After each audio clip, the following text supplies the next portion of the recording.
보겠습니다. 유시민 작가가 어제 한 유튜브에 출연해서 뉴 이재명의 수장이 이 대통령이고 이 대통령이 수사 기소 분리를 포기하지 않았으며 절대 권력은 필연적으로 부패하기 때문에 누군가도 후각이 예민한 사람이 말을 해야 한다고 말을 했습니다.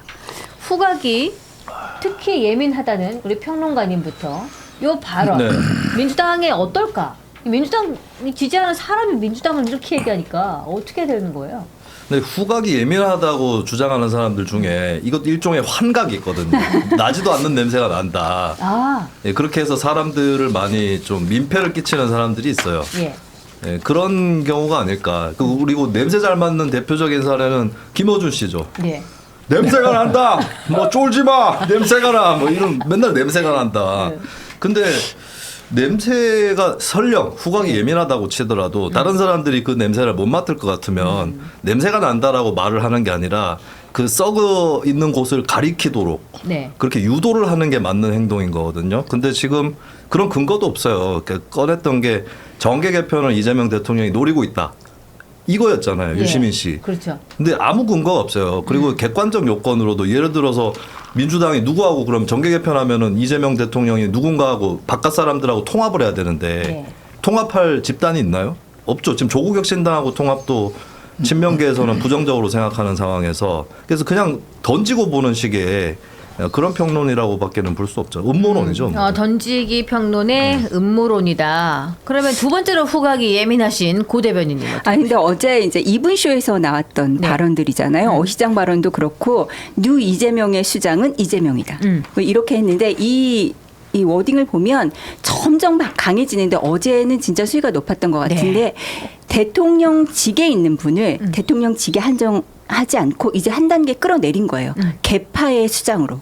이렇게 함으로 해서 좀 축소를 하고 이 축소한 사람이 이제 썩은 내가 난다. 이런 식으로 말을 딱 해버리니까 과연 가리키고자 하는 게 뭔지를 한번 고민해 봐야 될 것 같습니다. 네. 후각이 그러면은 둔감하신 우리 평론가요. 저는 후각에는 둔감한데 이런 정치적 해석에는 조금 더 창의적으로 한번 말씀드려보겠습니다. 네. 유시민 작가가 필연적 실패의 길을 얘기했단 말이에요. 네. 근데 필연적 실패의 길로 가려면 뭔가 정말 다 잘못돼야 되거든요. 근데 그 유시민 작가가 얘기하는 가장 근본적인 문제는 보안 수사권 폐지와 관련해서 이재명 대통령이 지금 딴 생각하고 있다. 딴 살림 차리고 있다. 그게 필연적 실패의 길로 가고 있다는 거잖아요. 네. 근데 우리나라 대한민국 국정 운영에 한 100이라는 뭐 태스크가 있다면 보안 수사권 폐지는 저는 그 비중이 100분의 1도 안 될 것 같아요. 근데 그 100분의 1의 존치 여부에 따라서 이재명 대통령의 국정이 실패냐 성공이냐 이렇게 가늠한다는 거에 대해서 도저히 동의하기가 어렵고 저는 만약에 이 얘기를 이렇게 논리적으로 왜 실패할 수밖에 없냐라고 풀어줬다면 그랬다면 수긍할 수 있을 것 같아요. 뭐냐면 이재명 대통령 구조적 다수를 얘기하고 있잖아요. 네. 정계 개편을 통해서 구조적 다수를 만들어요. 그 구조적 다수의 당 대표는 친명 후보예요. 예를 들어서 김민석 전 총리예요. 그 사람을 통해서 지금 본인에 대한 사법 리스크를 없애 공소 취소 같은 것도 그냥 해버리고 그 김용 전 민주연구원 부원장 이 판결 왜 그러냐? 뭐 이렇게 문제 제기했잖아요. 이런 식으로 그 사법 시스템을 붕괴시켜 버려. 또 하나는 뭐 이제 구조적 다수가 됐으니까 개헌도 쉽게 해. 개헌해갖고 이재명 대통령 연임 중임 뭐 다 포함되지 않지만 나 인기 많으니까 연임할래. 이런 식으로 개헌을 해버려. 네. 그래서 이게 전체주의 국가, 일종의 대중영합주의에 맞물려서 전체주의 국가로 가고 그렇게 하면 결국에 전 필연적 독재로 가기 때문에 그러면 그 이정도 실패한다. 이 정도의 논리적 흐름은 있어야 뭐 필연적으로 실패한다. 얘기해야 되는 거 아니에요? 근데 그냥 보안 수사권 하나만 폐지 안 하면 실패한다? 좀 그러면 동의하기가 어렵죠. 그럼 국민의힘은 지금 보안 수사권 존치해야 한다고 얘기하고 있는데 이재명 대통령 그냥 실패하라고 그래서 하는 얘기는 아니거든요. 국가의 시스템을 위해서 이 얘기를 하는 거지. 그러니까 유시민 작가가 이재명 대통령을 또 직격하면서 썩은 내 나기 전에 정화해야 한다고 했지만은 세 분의 의견을 좀 이것저것 모아서 들어볼 때는 뭐 본인이 원하는 방향의 냄새를 스스로 맡는 것이 아닌가. 그 말씀을 맞습니다. 좀, 저도 그렇게 생각을 하는 게 저는 유시민 작가가 오랜만에 본인이 내뱉은 말을 지금 지키기 위해서 되게 애쓰는 것 같은데 민주당 지지율이 떨어졌어요. 네. 3월부터 계속 떨어지고 있는데 매불쇼에 나가서 ABC 그룹 얘기했고 김어준 가서 중충론 얘기했고 다시 매불쇼에 가서 책임론 필패론 얘기하고 어제 이분쇼에선 더 강하게 얘기를 하면서 여론조사를 보면 계속해서 지지율이 떨어지고 있거든요. 네. 필패론으로 지금 이끌어가고 있는 게 아닌가. 예, 본인 필패론을? 스스로 정확하게 갈아타서 친명을 그동안은 어떻게 보면 참모들이 잘못해서 지금 이렇게 되고 있다라고 얘기를 했다면 이분쇼에서는 직격한 거예요. 직격하면서 나는 정청래와 같이 가겠다. 그리고 이후에 그 팔을 딱 규합해서 나의 독자적인 세력을 형성하겠다. 이런 내심도 좀 있지 않을까. 그렇게 생각을 좀 의지를 해봅니다. 엿볼 수가 있는 자, 유시민 작가의 발언들 요새 아주 점점 수위가 높아져서 더 높아질 게 있을까 싶을 정도의 발언들 앞으로 한번 더 눈여겨봐야 되겠습니다. 저희 유시민 작가는 사실 5월 말쯤에 어마어마한 얘기를 한 적이 있어요. 네, 어떤 말을 했었죠? 이재명 대통령 연임은 불가하다. 연임 얘기를 했어요. 네. 이미 그때. 그러니까 지금 유시민 작가는 단순히 검찰개혁 때문에 싸우는 게 아니다. 이재명 대통령 연임을 시도할 거라고 생각한다. 그걸 막으려고 한다. 뭐 이런 생각인 것 같습니다. 연임을 하려면 그게 제가 아까 말씀드렸던 거랑 비슷한 거예요. 구조적 다수를 만들어서 이거 그냥 내가 원하는 방향으로 한국 정치를 이끌어가는 거예요. 이게 예를 들어서 히틀러도 그렇게 한 거 아닙니까? 수권법 만들고 해갖고 그냥 본인이 모든 권력을 다 집중시킨 거예요. 그러니까 유시민 작가가 만약에 논리적으로 그런 얘기를 해갖고 이렇게 가면 이거 실패한다. 라고 하면 제가 좀 이해할 수 있겠는데 지금 얘기하고 있는 건 보안 수사권 하나 존치하냐 마나를 두고 이렇게 해갖고 실패한다라고 하면 제가 이해하기 어렵다는 거고 네. 지금 민주당이 큰일 났어요. 뭐 이 친명들이 난동이라고 하잖아요. 난동. 그리고 얼마 전인가 김민석 전 총리가 얘기했었던가 정청래의 난이다. 송영길 후보가 얘기했던가요? 하여튼 정청래의 난이다. 뭐 역적은 목을 쳐야 된다. 이런 식으로 얘기하는 걸 보면서 야 이거 이 당대표 선거가 끝난다고 하더라도 진짜로 그 민주당이라는 이름 하나로 네. 같이 공존할 수 있는 건가라는 생각이 들 정도예요. 지금 난동이라는 표현도 친명들의 난동, 그 난동의 주역은 사실 이재명 대통령 본인이다. 이렇게 얘기를 하고 있잖아요. 그래서 이렇게 난장판이 되고 있는데 서로 저렇게 까고 방금 말씀하신 것처럼 그 이후가 좀 더 걱정될 정도로 좀 치닫고 있는 것 같다. 역사적으로 봤을 때도 민주당의 전당대회 중에서 좀 가장 혹한의 시기를 좀 보내고 있는 것이 아닌가 이런 의견도 있더라고요. 자, 그러면은 일단은 또 요렇게 이 이슈를 마무리를 하면서 다음 이슈 넘어가기 전에 저희가 목표 설정을 좀 할게요. 오늘 슈퍼챗 10개. 여러분 슈퍼챗 10개 도달하면은 오늘 와주신 세 분의 게스트분들께서 여러분께 커피 쿠폰을 쏠 테니까요. 댓글로 참여도 많이 해주시고 슈퍼챗 주시면서 함께 소통해 주십시오. 그리고 구독, 좋아요, 알림 설정도 함께 해주시면 감사드리겠습니다. 자, 다음 이슈 한번 빠르게 넘어가 보도록 하겠습니다. 그래서 이 민주당 전당대회 이슈가 상당히 지금 화제가 되고 있고 방금 말씀을 하신 것처럼 서로 막 치고받는 양상들이 나타나고 있는데 김민석 전 총리가 민주당 전당대회에 신천지가 개입한 근거가 있다면서 적절한 시기에 근거를 공개하겠다라고 폭로를 했습니다. 정 대표는 이게 허위 조작이고 법적 조치하겠다고 반발을 하고 있는데요. 요거 어떻게 보시는지 우리 고금란 대변인 말씀 먼저 주시겠어요? 적절한 시기가 언제일지는 참 언제가 적절한 거지 그쵸. 진짜? 근데 이게 전당대회 폭로전 예고편 아닌가? 그런 생각이 좀 드는 게요. 21년도에 사실 이 안에서 폭로전이 화천대유 시작이 된 거거든요. 네. 화천대유가 이재명 리스크를 딱 발목을 잡고 지금까지도 이게 법원에서 설왕설래 하던 걸 웨이팅 해놓은 건데 그 전초전을 지금 얘기하는 것 같고요. 이 적당한 시기란 사실 지금 그 검경 합수본에서 신천지 종합특검 하고 있잖아요. 네. 근데 왜 거기에는 얘기를 못하고 쥐고 있는지 그것도 좀 의문이 듭니다. 근데 신천지 이 본부가 과천에 있어요. 그래서 신천지 관련해서는 여러 가지 좀 할 이야기들이 있는데 네. 뭐 과천만 보면 2014년도부터 개입설이 좀 많았고 강화문에 뭐 팜플렛도 피켓도 걸고 뭐 대단했었거든요. 네. 근데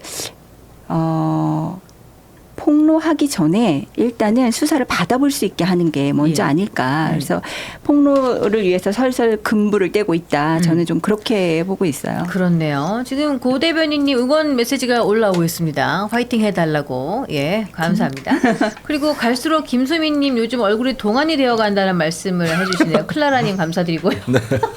어떻게 그거는 보십니까? 제가 변하고 있는 게 아니라 오늘의 댓글 다신 분의 컨디션에 달려 있는 게 아닐까. 여러분이 몸 네. 상태 좋으면은 이쁘게 보이고. 네네. 근데 지금 아닌 거 같고. 화면 보기에는 약간 술톤인데 어제 술 좀 드신 거 같은데. 어제 안 먹었어요. 이상하게 술을 안 먹으면 먹은 것 같더라고요. 저는 네, 술을 먹으면은 그 다음 날 별로 티가 안 나는데. 어디 선크림을 좀 발라드리고 시작할 거 그랬나. 아, 그러면 요게 이렇게 김민석 전 총리가 이런 식으로 신천지 얘기를 하는 게 이렇잖아요. 욕을 내 입으로 뭐 XX야 이러면은 그 욕이 내 입에서 비롯된 것 같잖아. 그 신천지란 말, 내 입으로 어떤 험담을 한 그런 얘기가 왠지 그냥 김민석 총리를 따라다닐 것 같기도 하고 이게 별로 본인에게도 좋지 않을 것 같다는 네. 얘기가 있더라고요. 그러니까 어떤 사실관계를 알게 돼서 그걸 폭로하는 입장에서는 네. 딱 전격적으로 확실한 근거를 갖고 불의의 기습을 하는 것이 좋은 거거든요. 근데 무슨 뭐가 있다면서 툭 던져놓고 확실한 건 나중에 공개할게요. 네. 이렇게 가가지고 지금까지 역사에서 그런 식으로 해서 제대로 뭔가 공개가 되고 폭로가 된 적이 있었던가. 내란 예측한 것처럼 이것도 네. 그렇게 해서 좀 맞을 건가? 근데- 이의 말씀하기도 하고. 근데 그건 그러네. 그나마 예측이었던 거죠. 네. 그 내란 계엄이 있을 거다라고 예측을 했던 거고, 그거는 나름대로 첩보라든지 이런 것들이 있었을 거고, 그 다음에 이게 적중이 된 건데, 근데 이 경우는 본인이 먼저 뭔가를 파악했다는 거잖아요. 네. 이번에 신천지가 개입할 거다라는 예언이 아니라. 예, 그런데 그러면 근거가 있어야 되는데 그런 근거 없이 그냥 툭 던져도 되냐 이런 식으로. 안 그래도 그런 거에 정치인들이 그렇게 하는 거에 대해서 국민들이 짜증나고 식상해 있는 상황에서 네. 그래서 저는 이런 걸 이렇게 요약을 해요. 스모킹 건이 없고 스모킹만 있다.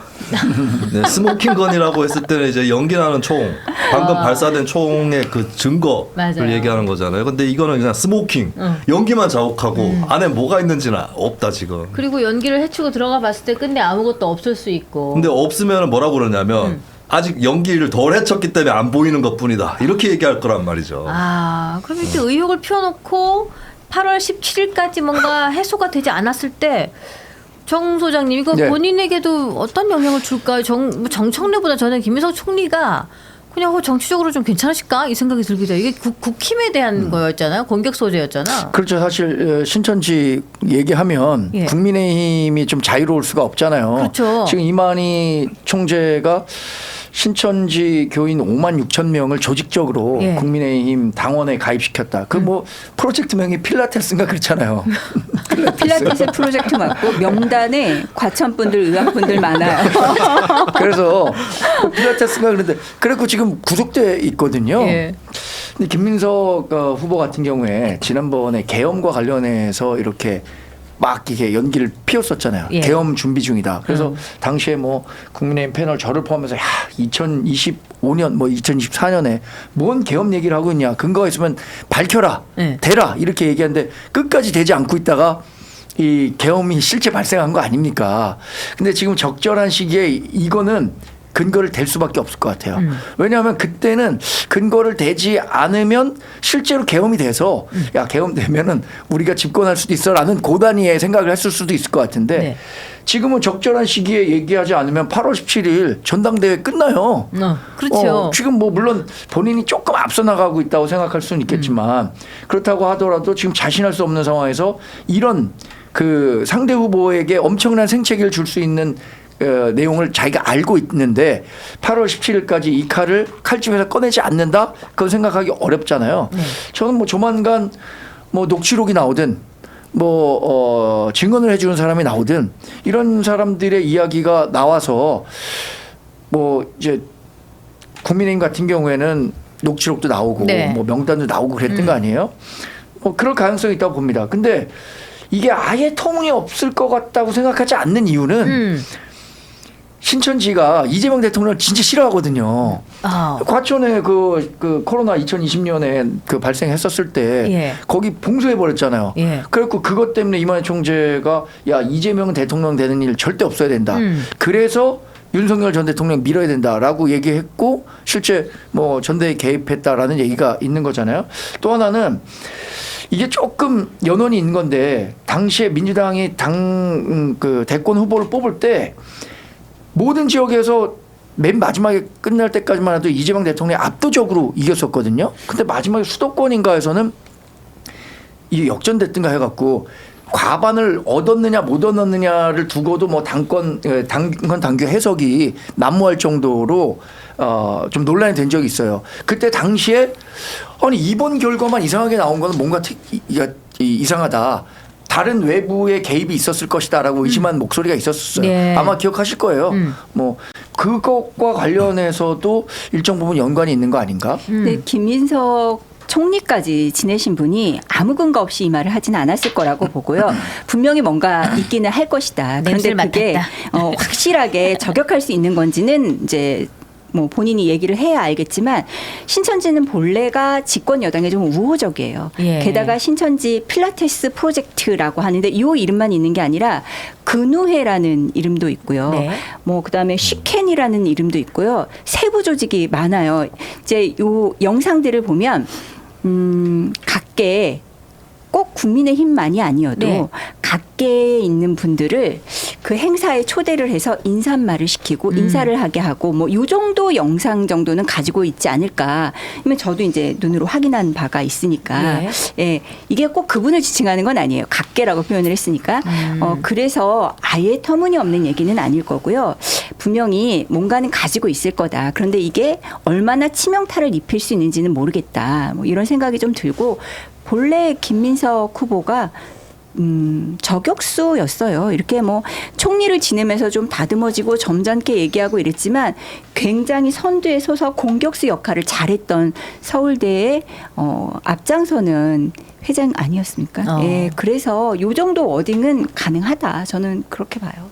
근데 저는 의외였던 것은 예. 제가 예측했던 게 있어요. 예. 분명히 이런 일이 벌어질 거다. 그러니까 김민석 후보까지는 아니더라도 김민석 후보 지지자들이 네. 이 얘기를 할 것이다 라고 생각했던 게 있는데 JMS 예. 신천지가 아니라 JMS 얘기를 할 것이다.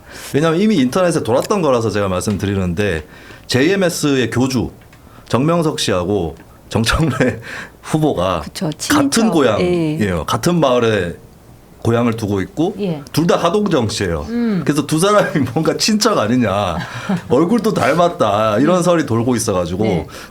뭐 이게 김민석 후보가 그럴 거라고 생각하지는 않았고 이제 그 지지층에서 뭐라도 던지고 보잖아요 서로 간에. 그래서 그렇죠. JMS 얘기가 나올 줄 알았는데 신천지 얘기가 나올 줄은 몰랐습니다. 아, 아니, 근데 그쪽으로 예측했었어. 근데 JMS 그게- 얘기는 분명히 나올 것 같다. 또 비슷하게 이게 연원을 타고 들어가면 통하는 데가 있다라고 이야기하는 사람들도 있어요. 예. 그러니까 뭐 우리나라의 이단이라는 것이 결국엔 이단의 뿌리가 있잖아요. 예. 이단의 뿌리를 타고 가면 JMS든 신천지든 통일교든 다 한 사람으로 집중이 된다는 거야. 일제시대에 그 활약했었던 종교 그 사람들에게서 교육을 받은 사람들이 이렇게 분파로 빠져나왔기 때문에 예. JMS든 신천지든 연관관계가 있을 거다. 아까 김수미 평론가 얘기하신 것처럼 이게 부각되기 전서부터 정청래 그 민주당 당대표 후보가 정명석 JMS 총재와 연관이 있다. 연관이 있을 것이다 라는 주장은 아름아름 제기됐던 거예요. 그래서 뭐 사진도 좀 분석해 보고 그 청양이죠?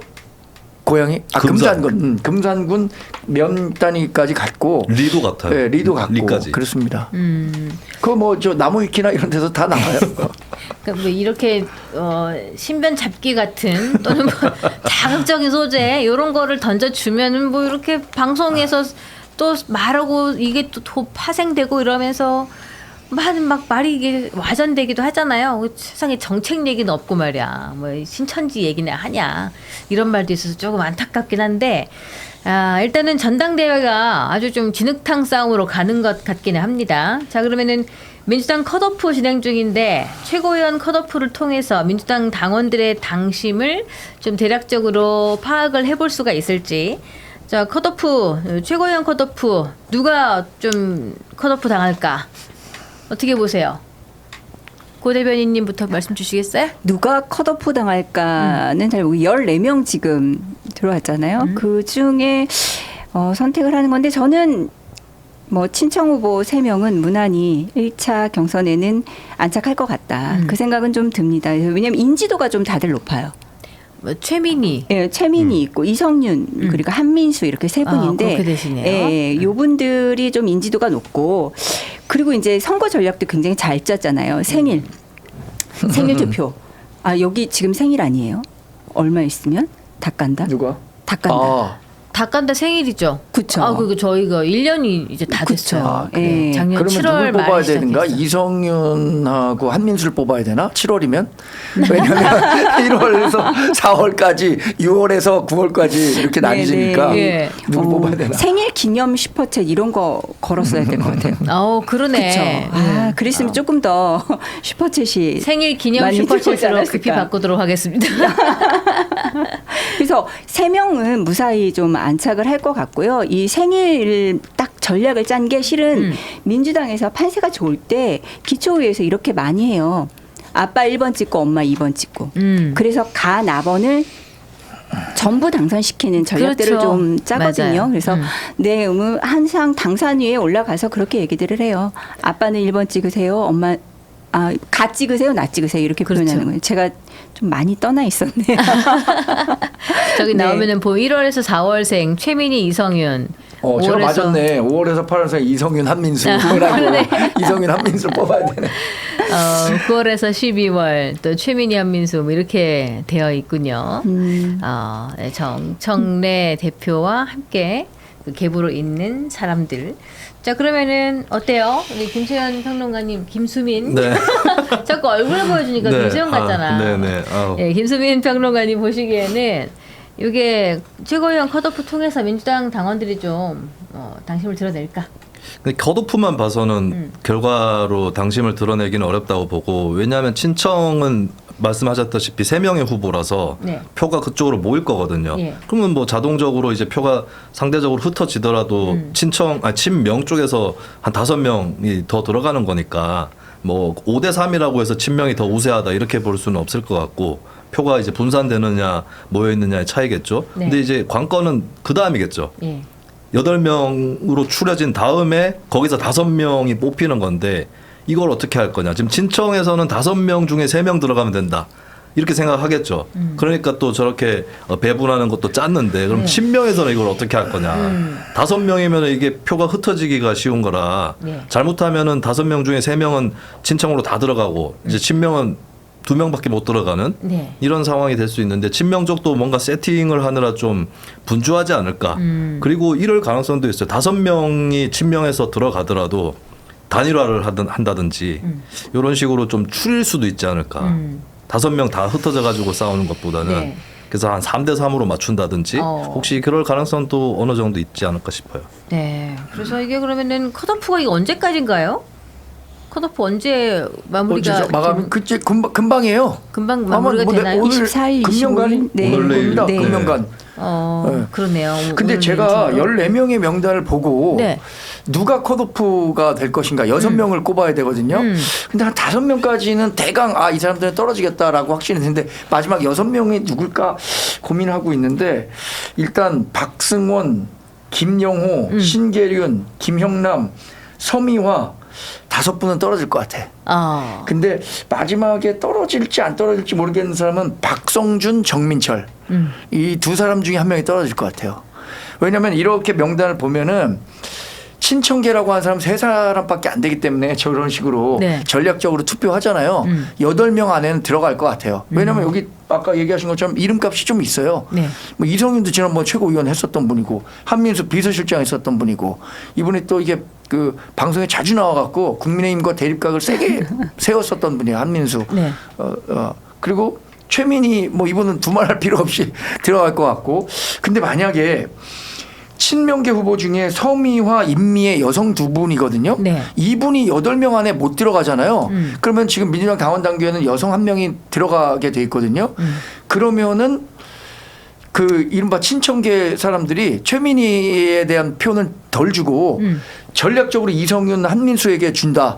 그러면 3명이 다 들어갈 수도 있을 것 같아요. 근데 모르겠어요. 임미애, 서미화 두 분 중에 한 분이라도 들어가면 그래도 최민희 의원의 표가 좀 나올 수 있겠는데 이렇게 보면은 어쨌든 친청계에서는 소수의 후보들이 출전했지만 그래도 일당백이다 우리는. 네. 그러면서 한 2명 정도는 들어갈 수 있을 것 같아요. 와, 5명 중에 2명 정도는. 이렇게 세부적으로 예측하시면 굉장히 불편하실 아니, 텐데 방송 나중에 뭐 다 체크해 본다. 아직까지는 평론가니까 예. 책임 없이 어쨌든 예측을 한번 저의 개인적 예측입니다. 해봤습니다. 자, 23일 17시까지, 그러니까 23일이면 내일이잖아요. 내일 17시까지 민주당 컷오프가 마무리가 된다고 하니까 이게 우리 소장님 말씀대로 이제 흘러갈지 우리 평론가님과 고 대변인님 예측대로 조금 이루어지는 부분이 있을지 이것도 좀 재미가 있네요. 자, 어떻게 이루어질지 또 기대를 해보겠습니다. 그렇습니다. 그러면은 이제 다음 이슈를 한번 볼 텐데, 자, 지금 신규 회원으로 가입해주신 분도 계십니다. 예, UNHA 최님께서는 민서가 청래야 둘 다 응원한다. 대장동만큼만 큰 거 터트려줘 부탁한다. 아, 이런 아주 절실한 마음으로 응원해주고 계십니다. 자, 10,000원 슈퍼챗 감사합니다. 그리고 SCEPTILE 3719님 5,000원 주시면서 얼굴에 술톤은 금주를 유지해야 술톤이 사라집니다. 어제 하루 안 마시는 걸로 안 된다. 네. 그러니까는 알겠습니다. 그 배우 황정민 씨가 술톤 뺐잖아요. 네. 그게 한창 쇼츠로 돌던데 완전히 얼굴이 새하얘졌더라고요. 평상시에 그런가요? 그냥 술을 좋아해가지고 네. 항상 좀 뻘거스름했는데 근데 지금 이렇게 보면은 화면에 보이는 것보다는 괜찮으세요. 근데 화면에 약간 붉은기가 더 잡히는 것 같습니다. 네. 그다음에 제 파우더 쳐야 되겠대. 자, 그리고 MUHWAS님 5,000원 주시면서 유시민이 4개로 왔다. 정광재 2026. 요거 뭡니까 이게 무슨 의미죠? 이게 지금 민주당 지지자들에게 굉장히 화제가 된 멘트예요. 예. 제가 저 어디 다른 유튜브에 나가서 시를 지으려고 했던 건 아닌데 한편의 시가 돼서 화제가 됐습니다. 막 뭐 쇼츠 한 2-30만 회 봤어요. 진짜 이 말을 하신 거예요? 유시민이 내게로 왔다. 그러니까 왜냐하면 나는 나의 길을 가만히 가고 있었는데 가만히 살펴보니 뒤에 돌아보니까 옆에 돌아보니 유시민이 내 옆에 있었네. 왜냐하면 이재명 대통령에 대해서 엄청 비판했잖아요. 네. 뭐 정원호도 이재명 픽이었고 한준호 본인이 원하는 사람 꽂으려고 했었던 거 아니냐. 선거 실패의 원인 이재명 대통령에게도 있다. 이런 식의 얘기를 했기 때문에 그거 내가 방송에서 맨날 했던 얘기인데 네.